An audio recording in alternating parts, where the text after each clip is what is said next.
کی جانب سے آپ پر اتارا گیا ہے، پہنچا دیجیے۔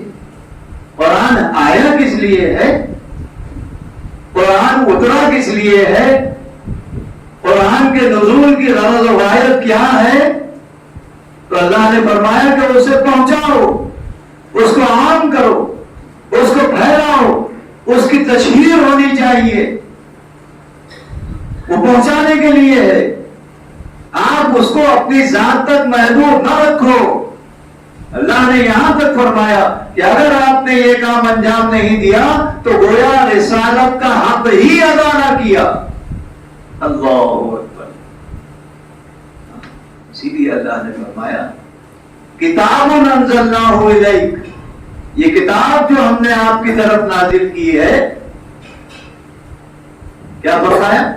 سورہ ابراہیم کی پہلی آیت ہے یہ، جس میں اللہ رب العزت ارشاد فرما رہا ہے کہ کتاب انزلناہ الیک، یہ کتاب جو ہم نے آپ کی طرف نازل کی ہے، کس کے لیے نازل کی ہے؟ لِتُخْرِجَ النَّاسَ، تاکہ آپ انسانوں کو نکالیے، انسانوں کو نکالو۔ کہاں سے نکالو؟ کہاں سے نکالو؟ فرمایا من الظلمات، ظلمات سے نکالو، اندھیروں سے نکلو۔ کس کو نکالو؟ انسانوں کو نکالو، انسانوں کو نکالو اندھیروں سے۔ اندھیرے رب کی نافرمانی کے اندھیرے، اندھیرے کفر کے اندھیرے، اندھیرے شرک کے اندھیرے، ظلم و زیادتی کے اندھیرے، طغیان اور سرکشی کے اندھیرے، خود پر ظلم کرتے ہوئے اندھیرے، خود پر انسان اپنے آپ پر ظلم کرتا ہے۔ یہ جو اندھیرے ہیں اللہ فرماتا ہے ان تمام اندھیروں سے نکالو انسان۔ لِتُخْرِجَ النَّاسَ مِنَ الظُّلُمَاتِ، کہاں نکالو؟ نکال کر انہیں کہاں لاؤ؟ إِلَى النُّورِ، روشنی کی طرف لاؤ، روشنی کی طرف لاؤ۔ اور روشنی ہے اللہ کی کتاب، روشنی ہے اللہ کا دین اسلام، روشنی ہے جناب محمد رسول اللہ صلی اللہ علیہ وآلہ وسلم کی مبارک سنتیں، آپ کی پاک و پاکیزہ سیرت۔ فرمایا اس کی طرف لاؤ، بلاؤ انسانوں، ادعوا الی سبیل ربک، خطاب ہے اہل ایمان سے، بلاؤ، دعوت دو اپنے رب کے راستے کی طرف، بالحکمت والموعظۃ الحسنہ، حکمت کے ساتھ، بہترین انداز میں، موعظہ حسنہ کے ساتھ، بہترین انداز میں۔ اللہ فرماتا ہے ایسے حالات میں یہ آیت نازل ہوئی، اس کا پس منظر اگر ہم دیکھیں تو بڑا تعجب ہوتا ہے، بڑا تعجب ہوتا ہے۔ جب اللہ نے فرمایا بلاؤ، دعوت دو، پہنچو لوگوں تک، پہنچو، بتاؤ ان کو کہ ان کا رب کون ہے، سمجھاؤ ان کو کہ ان کی زندگی کا مقصد کیا ہے، انہیں باور کراؤ کہ وہ اللہ کے بندے ہیں، ان کے ذہن نشین کراؤ کہ تمہارا مالک و مولا ایک ہی ہے، وہ احد ہے، بے نیاز ہے، انہیں سمجھاؤ۔ ایسے ماحول میں حضرات محترم یہ ماحول ہے، شان نزول کے ماہرین بیان فرماتے ہیں یہ وہ ماحول ہے جب حضرت ابو ذر غفاری رضی اللہ عنہ بارگاہ رسالت معاف کی طرف چلتے ہیں۔ مقصد ہوتا ہے ایمان لانا، اسلام قبول کرنا۔ حضرت ابو ذر غفاری رضی اللہ عنہ اسلام قبول کرنے کے لیے تشریف لاتے ہیں، ملاقات ہوتی ہے جناب علی مرتضیٰ کرم اللہ وجہ سے، اپنا مقصد بیان کرتے ہیں۔ حضرت علی کرم اللہ وجہ ان سے کہتے ہیں کہ دیکھو ابو ذر، حالات انتہائی سنگین ہیں، صورتحال مسلمانوں کے حق میں بہتر نہیں ہے. ماحول تناؤ پورن ہے. آج کی زبان میں اگر بولا جائے کیسا ہے ماحول؟ تناؤ پورن ہے.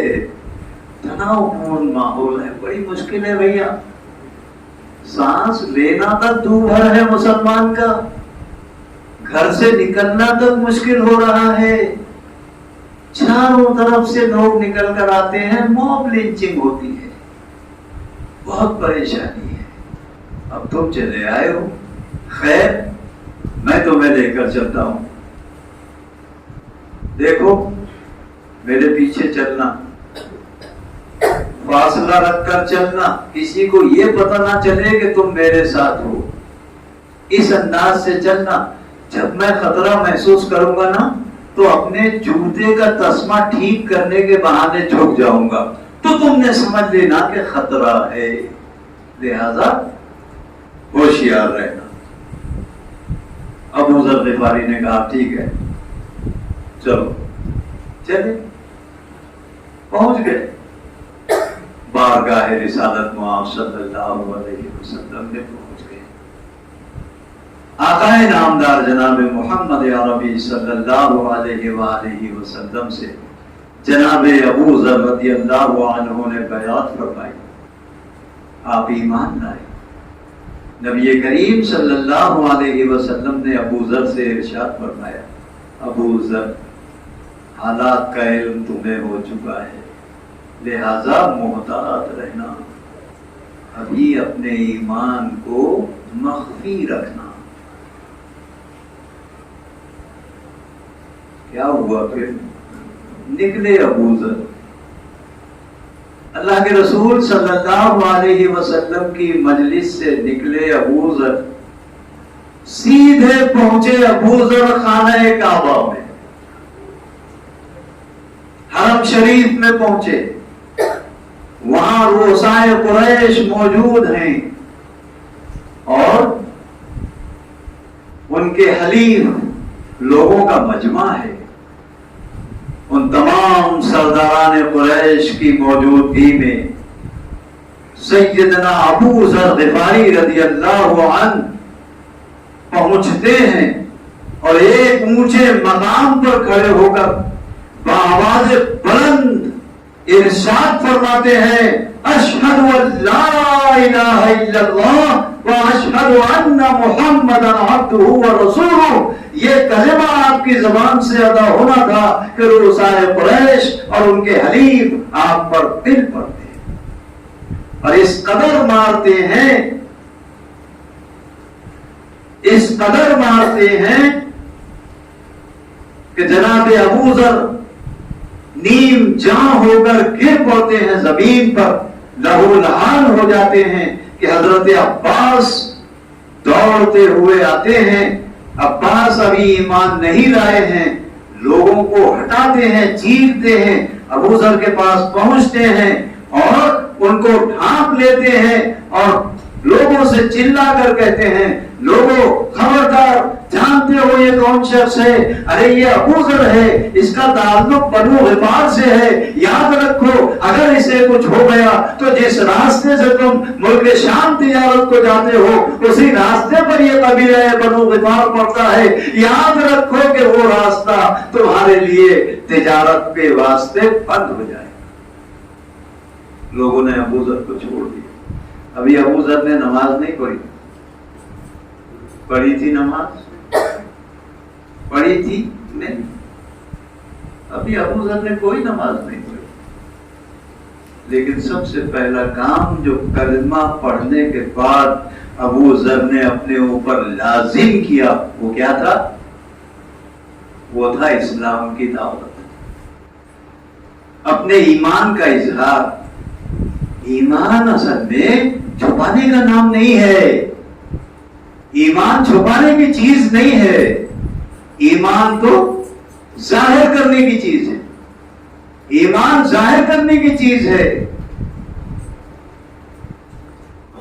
ایسے حالات میں اللہ رب العزت ارشاد فرما رہا ہے, ادعو الی سبیل ربک، بتائیے، بلاؤ اپنے پروردگار کے راستے کی طرف۔ حضرات محترم، یہ دراصل ہمارے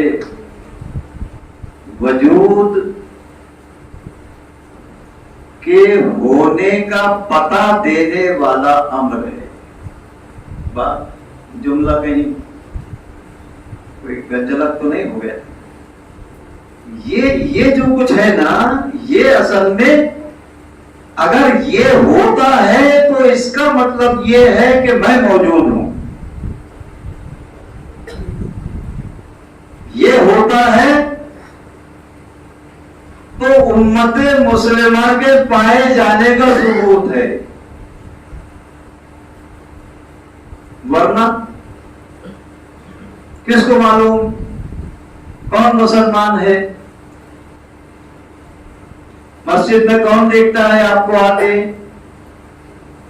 آپ کی نماز کیسے ہوتی ہے، کیا کرتے ہیں آپ مسجد میں، کس کو معلوم؟ کوئی نہیں جانتا۔ روزے کی حالت میں آپ ہیں، ٹھیک ہے،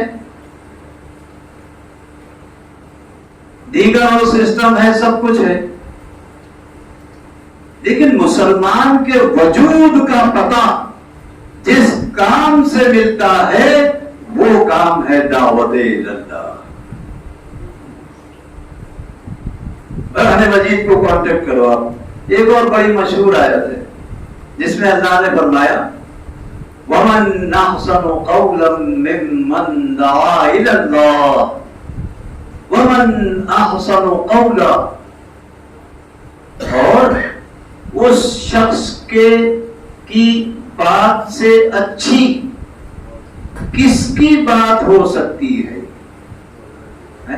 وَمَنْ أَحْسَنُ قَوْلًا، اور اس شخص کی بات، اس شخص کے قول سے اچھا کس کا قول ہو سکتا ہے؟ جی کس کا قول ہو سکتا ہے؟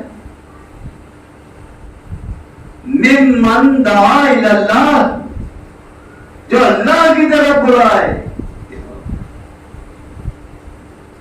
اس سے اچھی اور کوئی دوسری بات نہیں ہو سکتی۔ اگر بات کوئی اچھی ہو سکتی ہے، اگر کوئی بات اچھی ہو سکتی ہے تو وہ یہ ہے کہ وہ اللہ کی طرف بلائے۔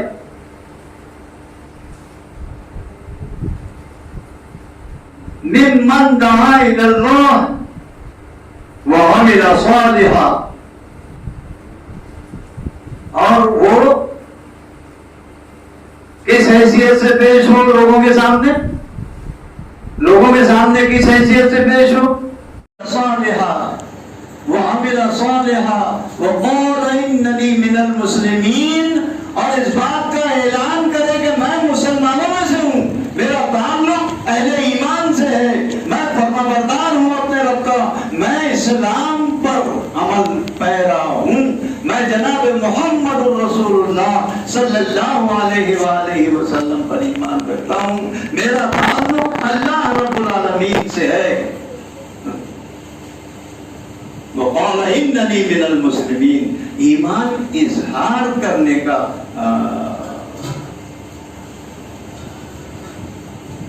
کرنے کے لیے، ایمان ظاہر کرنے کے لیے، چھپانے کے لیے نہیں۔ چھپا لیا تو کفر ہو گیا۔ کفر اصل میں چھپانے کے، جس نے چھپایا اس نے کفر کیا۔ حضرات محترم، یہ سب کچھ لازمی طور پر جڑا ہوا ہے قرآن حکیم سے۔ یہ سارے اوصاف پیدا ہوتے ہیں قرآن حکیم سے، کیونکہ اللہ رب العزت نے رمضان میں ایک بات اور رکھ دی ہے، ایک بات اور رکھی ہے۔ رمضان کی خوبیوں میں ایک خوبی اور ہے، بڑی نمایاں خوبی ہے۔ وہ نمایاں خوبی کیا ہے؟ وہ نمایاں خوبی ہے روزہ۔ کتب علیکم الصیام، اللہ نے فرمایا کہ ہم نے تم پر روزہ فرض کیا، کما کتب علی الذین من قبلکم، ایسا نہیں ہے کہ تم پر ہی فرض کیا ہے، بلکہ تم سے پہلی امتوں پر بھی ہم نے یہ روزہ فرض کیا تھا۔ مختلف شکلوں میں وہ ہے. خیر اس سے بحث نہیں. روزہ فرض کیا. کیوں فرض کیا؟ اس لیے فرض کیا تاکہ تم اپنے آپ کو اللہ سے قریب کر لو، اپنے رب کی قربت حاصل کرو. لعلکم تتقون یہ فرمایا تاکہ تمہارے اندر تقوی کی صفت پیدا ہو. تقوی یہ پیدا ہو جائے تمہارے اندر. ہاں ایمان کا زیور ہے. یہ کیا ہے؟ ایمان کا زیور ہے تقوی. ایمان کا زیور ہے تقوی. تقوی کسی نے اس کا ترجمہ کیا اللہ سے ڈرنا. اللہ سے ڈرنا. فرمائے اتقوا اللہ، اللہ سے ڈرو. ڈرو اللہ سے. ڈرو کا مطلب کیا ہوا؟ اللہ سے ڈرو کا مطلب کیا ہوا؟ ابھی اگر کوئی شخص کوئی چیز ایسی ہے جس سے ڈرا جائے تو انسان تو اس سے دور جائے گا، نزدیک کب آئے؟ نہیں. جس سے ڈر پیدا ہوتا ہے تو انسان اس کے نزدیک جاتا ہے یا دور جاتا ہے؟ کیا ہوتا ہے؟ یہ فرمایا جو اللہ سے ڈرو. اللہ سے ڈرو کا مطلب کیا ہے؟ اللہ سے ڈرو کا مطلب ہے اس کی اطاعت کرو، اس کی بات مانو، اس کے آگے اپنا سر نیاز جھکاؤ، اپنے آپ کو اس کے حوالے کر دو. ایسی زندگی بسر کرو کہ سمجھو اللہ تمہیں دیکھ رہا ہے، وہ تمہارے ساتھ ہے. کسی کاریالے میں، کسی آفس میں، کسی سرکاری خاص مقام پر گئے تو وہاں لکھا ہوا ہے کہ آپ سی ٹی وی کیمرے کی نظر میں ہیں. جیسے ہی اس پر نظر پڑی تو آدمی اپنے آپ کو ذرا سمیٹ لیتا ہے. ہاں محتاط ہو جاتا ہے کہ اچھا یہ بات ہے. تو پھر کیسا؟ تو پھر اپنے آپ کو ذرا برابر دیکھتے ہوئے چلو بھائی کوئی ایسی ویسی حرکت ہم سے سرزد نہیں ہونی چاہیے. تو میرے بھائیوں، محترم بزرگوں، عزیز نوجوان ساتھیوں اور پیارے بچوں، اللہ رب العزت نے زمین کے ذرے ذرے میں CCTV کیمرہ فٹ کیا ہے. اس کا ثبوت کیا ہے؟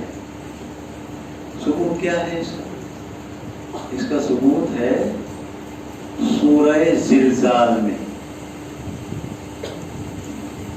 اذا زلزلت الارض زلزالها وأخرجت الأرض أثقالها وقال الإنسان ما لها يومئذ تحدث أخبارها. اس دن زمین اپنے اوپر کی تمام خبریں بیان کرے گی، دکھائے گی. یہ دیکھو یہ فوٹیج دیکھ کیا کیا کرتا رہا تھا تو. یہ فوٹیج ہے تیرا، یہ فوٹیج ہے تیرا. پوری زندگی کا فوٹیج وہ زمین اگل دے گی، بیان کرے گی. ارے انسان بولے گا اس کو کیا ہو گیا ہے، یہ کیا ہو رہا ہے، یہ کیا ہو رہا ہے بھائی. اب تو بہت پریشان ہے. ارے ایسا تو کبھی سوچا بھی نہیں تھا کہ یہ بھی ہوگا، کہ میری ایک ایک حرکت اور ایک ایک عمل یہ زمین بیان کر رہی ہے. اللہ رب العزت نے یہ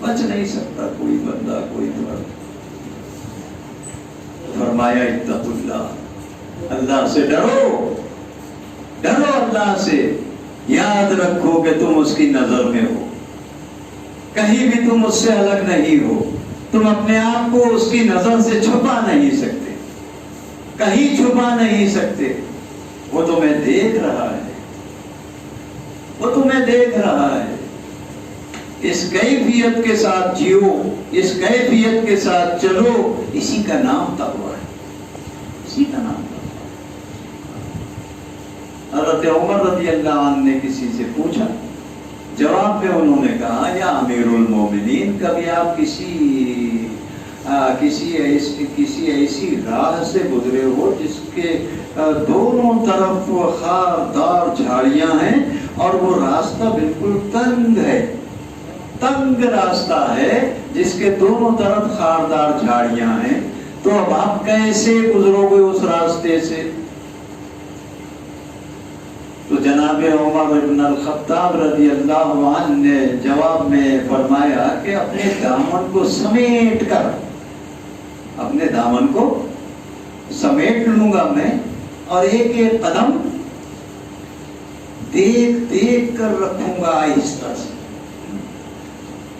فرمایا بس اسی طرح اپنی زندگی میں چلنا تقویٰ ہے، اسی کا نام تقویٰ ہے، جس کی تاکید بار بار آئی ہے. اللہ رب العزت نے تمام انسانوں سے بھی کہا یہ بات، وہ صفت روزے کے ذریعے حاصل ہوتی ہے. کتب علیکم الصیام کما کتب علی الذین من قبلکم لعلکم تتقون. شاید کہ تمہارے اندر یہ صفت پیدا ہو جائے، یہ تقوی والی صفت پیدا ہو جائے، تم متقی ہو جاؤ. ایسا ممکن ہے. اور واقعی روزہ جو ہے بالکل اسی انداز میں ایک بندے کو تیار کرتا ہے، تیار کرتا ہے. خود سپردگی کیا چیز ہے روزے کے ذریعے سمجھ میں